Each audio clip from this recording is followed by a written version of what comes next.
did you two partner up originally to get into the food service industry? You want to take that one, Trevor? Sure. So Matt and I have known each other, boy, at the time, it was for about 10 years.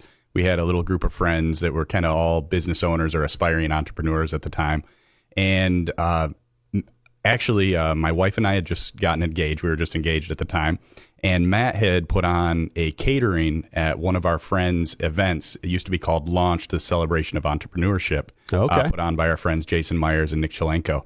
And Matt just did an amazing job with the food. At this time, he was the assistant general manager out at Dusty's. And my soon-to-be wife came to me and said, why don't we have Matt cater our wedding? And I was at the time just selling a company that I was a part of called Liquid Web. And we had sold that to a private equity firm at that time. But I was under a confidentiality agreement, so nobody knew. My wife and my father were the only people in my world that knew. It was an 8-month ordeal of selling the company. It was very, very stressful.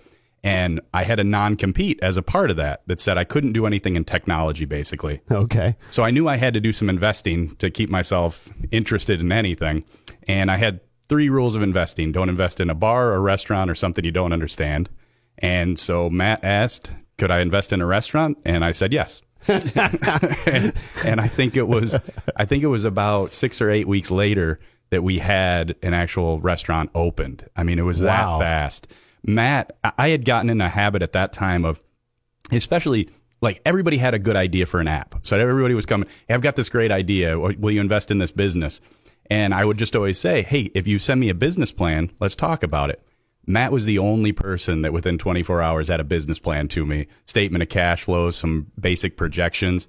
And it just showed that he really knew what he was talking about, and he was really serious about this. And I also should give credit. He worked with a lot of the entrepreneurial resources in Lansing. I believe it was a small business development center. I believe Lori was one of them that helped over there. MEDC, Leap. I communicated with. I tried to take advantage of all those sorts of networks that are provided by the local communities.